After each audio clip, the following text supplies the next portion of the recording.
Bangladesh Myanmar সীমানাতে আরো বেশি উত্তাপ ছড়ালো। তার কারণ, রাখাইন প্রদেশ আগেই চলে গিয়েছিল আরাকান আর্মির হাতে। এবারও চীনও কার্যত চলে গেল মায়ানমারের জান্তা সরকারের বিরোধী পক্ষের দখলে। এবং এ নিয়েই বাংলাদেশে তাপ উত্তেজনা ছড়িয়েছে। তার কারণ ইতিমধ্যেই আপনাদের দেখাবো, বাংলাদেশের রোহিঙ্গাদের ঢল নেমেছে।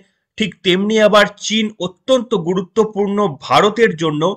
ভারতের ভৌগোলিক সীমার কতটা কাছে রয়েছে এই চীন, সেটা আপনাদের সামনে যেমন দেখাবো।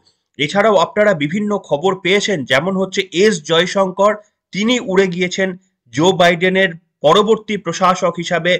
ডোনাল্ড ট্রাম্পের শপথ নেওয়ার আগেই তার সঙ্গে দ্বিপাক্ষিক সম্পর্ক মজবুত সহ বাংলাদেশ পরিস্থিতি নিয়ে তার সঙ্গে আলোচনা করতে হঠাৎই মোদির বার্তা নিয়ে উড়ে গিয়েছেন সেখানে এস জয়শঙ্কর।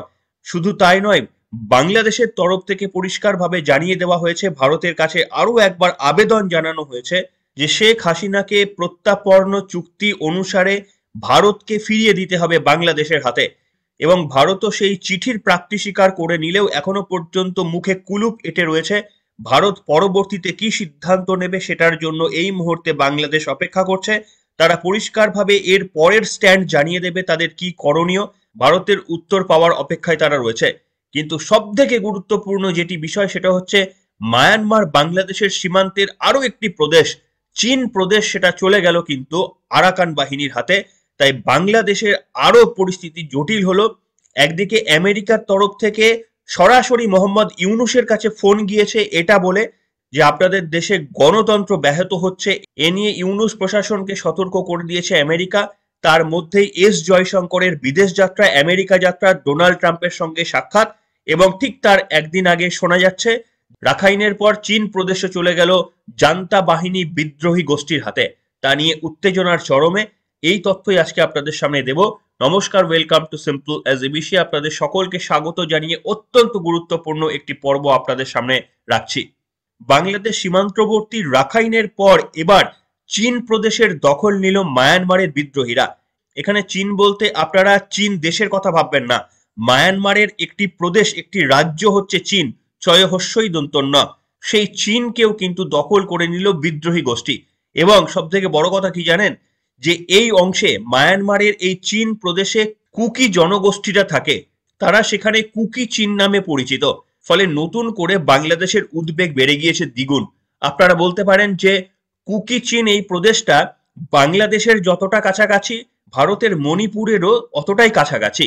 এবং খুব স্বাভাবিকভাবে বাংলাদেশে যেমন রোহিঙ্গাদের ঢল নামার একটা প্রবণতা দেখা যেতে পারে, ঠিক তেমনি আবার যেহেতু মণিপুর এই মুহূর্তে অশান্ত, তার মধ্যে আবার এই রোহিঙ্গাদের ঢল সে রাজ্যেও দেখা যেতে পারে বলে ভারতেরও কিছুটা অবশ্যই উদ্বেগের কারণ রয়েছে।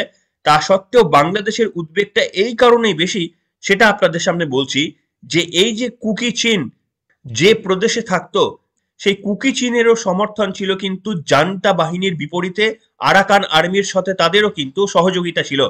সেই কারণে রাখাইনের পর কুকি চীন নামে আরো একটি প্রদেশ বিদ্রোহী গোষ্ঠীর হাতে চলে গেল। এবং আপনাদের আমি দেখাতে চাইবো যে চট্টগ্রামেও বেশ কিছু মানুষ রয়েছে যারা এই কুকি চীন সম্প্রদায়ের। এমনকি কুকি চীন ন্যাশনাল ফ্রন্ট বা কেএনএফ এই নামে একটি পার্টিও বাংলাদেশের চট্টগ্রাম পার্বত্য অঞ্চলে রয়েছে। এবং যে সশস্ত্র বাহিনীকে ইতিমধ্যেই বাংলাদেশ বিচ্ছিন্নতাবাদী সন্ত্রাসী সংগঠন হিসাবে তকমা লাগিয়ে দিয়েছে। অর্থাৎ ভালো করে ভেবে দেখুন যে মায়ানমারের একটি অংশ চীন, যেখানে কুকি চীন সম্প্রদায়ের মানুষরা থাকেন, ঠিক তেমনি আবার চট্টগ্রামেও সেখানেও কুকি চীনদের একটা সংগঠন রয়েছে। তাদেরকে যদিও বাংলাদেশ সরকার নিষিদ্ধ ঘোষণা করেছে, কিন্তু তাদের দাবি হচ্ছে যে স্বাধীন চট্টগ্রাম তৈরি করতে হবে। কুকি চীন ন্যাশনাল ফ্রন্ট বা কেএনএফ চট্টগ্রামের মধ্যে যে নিষিদ্ধ সংগঠন রয়েছে, তাদের দাবি মূলত বাংলাদেশের মধ্যে থেকেই চট্টগ্রামকে স্বাধীন প্রদেশের মর্যাদা দিতে হবে। আর সেই কারণেই কিন্তু বাংলাদেশ ভয় পাচ্ছে যে এই আরাকান আর্মি তাদের হাতে চীন প্রদেশ চলে যাওয়াতে তাদের মধ্যে যে কুকি চীন রয়েছে, সেই কুকি চীনের সঙ্গে চট্টগ্রামের কুকি চীনের মধ্যে যদি কোনো আঁতাত তৈরি হয়, তাহলে চট্টগ্রামের ওপর আরো বেশি অস্থিরতা তৈরি হতে পারে।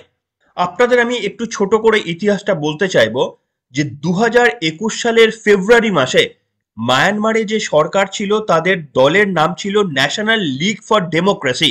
সেই সরকারকে উৎখাত করেছিল মায়ানমার সেনা। শুরু হয়েছিল সামরিক জুন্টার প্রশাসন।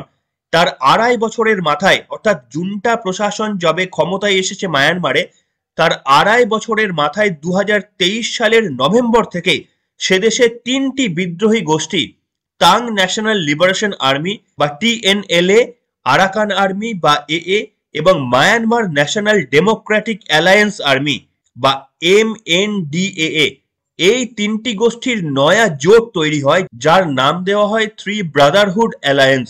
সামরিক জুন্টা সরকারের বিরুদ্ধে অভিযান শুরু করে এই থ্রি ব্রাদারহুড অ্যালায়েন্স, অর্থাৎ এই 3টি দল মিলে। অভিযানের পোশাকি নাম ছিল অপারেশন 1027। এবং এই যে থ্রি ব্রাদারহুড লিবারেশন দলটি ছিল, তারা ইতিমধ্যেই বাংলাদেশের সীমান্ত রাখাইন প্রদেশের দখল নিয়ে নিয়েছে এবং আরো একটি প্রদেশ চীনের দখল নিয়ে নেওয়াতে বাংলাদেশের উপর চাপ অনেকটাই বৃদ্ধি হলো।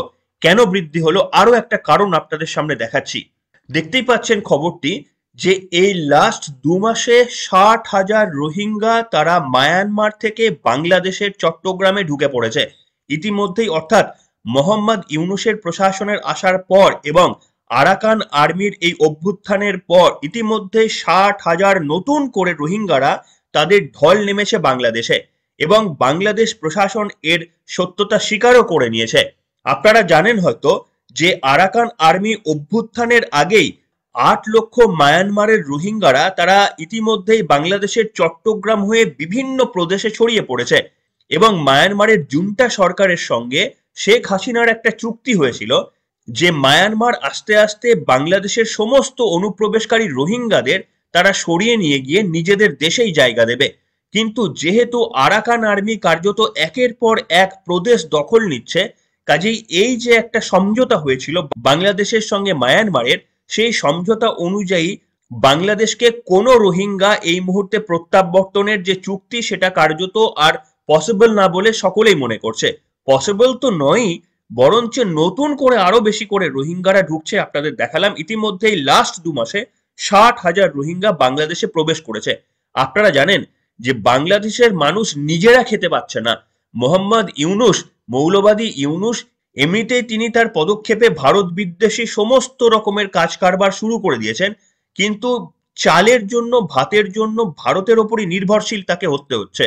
ভাবুন, বাংলাদেশের মতো একটা নদীমাতৃকার দেশ, যেখানে মাটি হচ্ছে পশ্চিমবঙ্গ কিংবা ভারতের থেকেও বেশি উর্বর মাটি, বাংলাদেশের প্রশাসন এতটাই একটা ব্যর্থ প্রশাসন যে আমি সামরিক খাতে ছেড়ে দিলাম, নিজের কৃষি কাজে পর্যন্ত যে দেশ নিজেদের আত্মনির্ভরশীল করে তুলতে পারেনি স্বাধীনোত্তর পর্বের পর থেকে, যে দেশকে নিজেদের চালের জন্য, আলুর জন্য ভারতের উপর নির্ভরশীল হতে হয়, সেই দেশে যদি এই রকম 8 লক্ষ 10 লক্ষ রোহিঙ্গারা প্রবেশ করে যায়, তাহলে বাংলাদেশের অর্থনীতির চাকাটা যে উল্টো দিকে ঘুরতে শুরু করেছে তার প্রমাণ কিন্তু বাংলাদেশের জিডিপি থেকে শুরু করে বাংলাদেশের মুদ্রাস্ফীতির ওপর ইতিমধ্যেই পড়তে শুরু করে দিয়েছে। তার উপরে আবার আরাকান আর্মির এই উত্থানের ফলে যেভাবে রোহিঙ্গাদের ঢল নামছে, মোহাম্মদ ইউনূসের কার্যত নাভিশ্বাস উঠে গিয়েছে। এবং শুধু তাই নয়, আপনাদের আমি বলেছিলাম যে এস জয়শঙ্কর ইতিমধ্যেই, খবরটি যখন শুনছেন তখন এস জয়শঙ্কর ইতিমধ্যেই আমেরিকা উড়ে গিয়েছেন। তার সঙ্গে গোপন বৈঠক হবে কিন্তু ডোনাল্ড ট্রাম্পের। কি বিষয়ে বক্তব্য সেটা ওভারঅল জানা গিয়েছে যে দ্বিপাক্ষিক সম্পর্কের উন্নতি থেকে শুরু করে আন্তর্জাতিক বিষয় নিয়েও কিন্তু দুই দেশের মধ্যে কথা হবে, অর্থাৎ বাংলাদেশের প্রসঙ্গ সেখানে অবশ্যই উঠবে। আমি এটাও আপনাদের সামনে বলেছিলাম যে ভারত যদি ড্রাস্টিক্যালি কোনো পদক্ষেপ নিতে চায় তাহলে সেটা আমেরিকাকে কনফিডেন্সে নিয়েই কাজটা করতে হবে। তার কারণ কোনো দেশ, ভারতবর্ষ, পাকিস্তান, বাংলাদেশ, কোনো দেশই চায় না যে আমেরিকার কোনো অর্থনীতির চাপের মুখে বা নিষেধাজ্ঞার মুখে পড়তে হয় কোনো কৃতকর্মের জন্য। সেই কারণে ডোনাল্ড ট্রাম্পকে কনফিডেন্সে নিয়ে যদি পজিটিভ কোনো রিপ্লাই আসে, তাহলে নিশ্চিতভাবে আগামী দিনে বাংলাদেশকে চুপ করানোর জন্য যা যা করা প্রয়োজন সেই কাজ কিন্তু নরেন্দ্র মোদী সরকার করবে। এবং সেই কারণেই ইতিমধ্যেই উড়ে চলে গিয়েছেন এস জয়শঙ্কর। এবং এস জয়শঙ্কর উড়ে যাওয়ার ঠিক একদিন আগে জো বাইডেনের প্রশাসন সরাসরি ফোন করেছেন মোহাম্মদ ইউনূসকে। অন্তর্বর্তীকালীন সরকারের প্রধান উপদেষ্টা মোহাম্মদ ইউনূসের কাছে ফোন গেছে হোয়াইট হাউস থেকে। ঘটনাচক্রে মঙ্গলবারই 6 দিনের জন্য আমেরিকা সফরে উড়ে গিয়েছেন বিদেশমন্ত্রী এস জয়শঙ্কর। তার ঠিক একদিন আগে মোহাম্মদ ইউনুসকে ফোন করেন আমেরিকার জাতীয় নিরাপত্তা উপদেষ্টা জেক সালিভান, এবং তাদের মধ্যে কথা হয়েছে মানবাধিকার প্রসঙ্গে বাংলাদেশের গণতন্ত্র বিষয়ে। বুঝতেই পারছেন যে এই পরিস্থিতিতে চক্ষু লজ্জারও তো একটা ব্যাপার রয়েছে। যতই বাইডেন প্রশাসন ডেমোক্র্যাট দলের প্রতিনিধি হয়ে মোহাম্মদ ইউনুসের গলায় শান্তিতে নোবেল পুরস্কার ঝুলিয়ে দিন না কেন, সকলেই তো টের পাচ্ছেন, আন্তর্জাতিক মহলের সকলেই তো খবর রাখছেন যে সেখানে কিভাবে চিন্ময় মহাপ্রভুর মতো একজন, যার বিরুদ্ধে কোনো অপরাধের প্রমাণ দিতে পারেনি, তাকে কিভাবে অনৈতিকভাবে আটকে রেখে দেওয়া হয়েছে, এমনকি তাকে আইনজীবী পর্যন্ত দেওয়ার কোনো পারমিশন দিচ্ছে না। এটা গোটা বিশ্বের মানবাধিকার লঙ্ঘনের একটা আদর্শ নজির। তখন বাধ্য হয়ে ফোন করতে হয়েছে বাইডেন প্রশাসনকে। কিন্তু মানবাধিকারের পাঠ দিলেও তারা পরিষ্কারভাবে জানিয়েছেন যে তারা বাংলাদেশের সঙ্গেই রয়েছেন। অন্তত প্রথম আলো থেকে এই খবর আসছে। অর্থাৎ কার্যত কিছুটা বাধ্য হয়ে এই কথা জো বাইডেনের প্রশাসনকে বলতে হয়েছে মোহাম্মদ ইউনুসকে। কিন্তু এই মুহূর্তেই এস জয়শঙ্কর গিয়েছেন যে জো বাইডেনের প্রশাসনের মেয়াদকাল আর মাত্র মেরে কেটে দিন 20-25, তো তারপরে যিনি প্রেসিডেন্ট হবেন তার সঙ্গে দ্বিপাক্ষিক সম্পর্ক থেকে শুরু করে বাংলাদেশ নিয়ে ভারত কি ভাবছে সেই বিষয়ে কিন্তু আলাপ আলোচনা করার জন্য 5 জনের প্রতিনিধি নিয়ে এস জয়শঙ্কর উড়ে গিয়েছেন। এবং আপনারা এটাও আশা করি খবর পেয়ে গিয়েছেন দুদিন আগেই যে হাসিনার প্রত্যার্পণ চেয়ে ঢাকার কাছে চিঠি পাঠিয়েছিল এবং তার প্রাপ্তি স্বীকারও করেছে দিল্লি। তবে দিল্লি এ নিয়ে কোনো মন্তব্য করতে চায়নি। আর এ বিষয়ে বাংলাদেশের মন্তব্য যে তারা এক্সপেক্ট করছে যে ভারত শেখ হাসিনাকে তাদের দেশে নাকি ফিরিয়ে দেবে। প্রত্যার্পণ যে চুক্তি ছিল ভারতের সঙ্গে সেই অনুযায়ী ভারত নাকি শেখ হাসিনাকে তাদের দেশে ফিরিয়ে দেবে বলে তাদের আশা। ভারত যদি চিঠির উত্তর না দেয় তাহলে তারা কিছুটা ভারতকে সময় দেবে, তারপর আবারও তারা ভারতের কাছে এই চিঠিই পাঠাবে, দ্বিতীয়বার তৃতীয়বার ভারতের কাছে এই চিঠি পাঠাবে। তার কারণ তারা মনে করছে যে এই প্রত্যার্পণ চুক্তির জন্য কোনো সময়সীমা নির্ধারিত করে দেওয়া নেই যে এই মাসের মধ্যে, 2 মাসের মধ্যে বা 4 মাসের মধ্যে পাঠাতে হবে। ভারত এবং বাংলাদেশের প্রত্যার্পণ চুক্তির মধ্যে এই রকম কোনো সময়সীমা উল্লেখ করা ছিল না। তাই বাংলাদেশ পরিষ্কার বলেছে যে আমরা সময় দেব, আমরা অপেক্ষা করব নয়াদিল্লির এই ব্যাপারে কি উত্তর জানায়, তারপরেই আমরা যা ব্যবস্থা নেওয়ার নেব। এবং এই প্রসঙ্গে নয়াদিল্লি বাংলাদেশকে কি কোনো উত্তর দেবে? উত্তর তো দিতেই হবে, আজ না হোক কাল উত্তর তো দিতেই হবে। একটা চিঠির পর উত্তর না দিলেও দ্বিতীয় চিঠির পর অন্তত উত্তর দিতেই হবে। তবে আমার মনে হয় কোনো অবস্থাতেই বাংলাদেশের কাছে অন্তত হুমকির শিকারে বা কোনো যুক্তিতে শেখ হাসিনাকে ভারত যে পাঠিয়ে দেবে এমন কোনো অবস্থা তৈরি হবে না। কাজেই এরপরে ভারত কি পদক্ষেপ নেবে সেইটা পরিষ্কারভাবে বোঝা যাবে।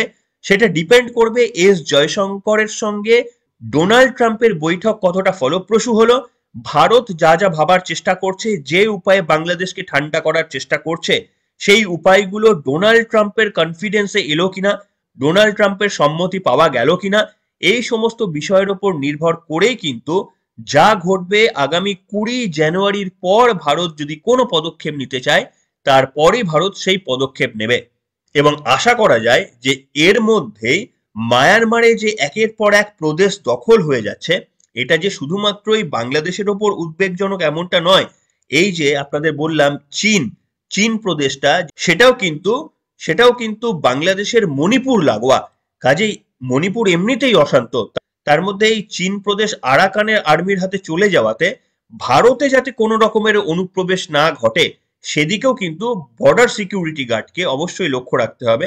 তবে হ্যাঁ, ভাগ্য ভালো অন্তত পশ্চিমবঙ্গের বর্ডারের কাছে কোনো এই চীন প্রদেশ নেই, না হলে পশ্চিমবঙ্গে ঢল লেগে যেত। তবে আপনাদের বললাম যে এই চীন প্রদেশে কুকি চীন থাকে, আবার চট্টগ্রামেও বিরোধী পক্ষ যারা চট্টগ্রামকে স্বাধীন চট্টগ্রাম হিসাবে দেখতে চায় তারাও সেই কুকি চীন প্রদেশ, সেই কুকি চীন সম্প্রদায়ের মানুষ তারাও কিন্তু চট্টগ্রামে ছড়িয়ে রয়েছে।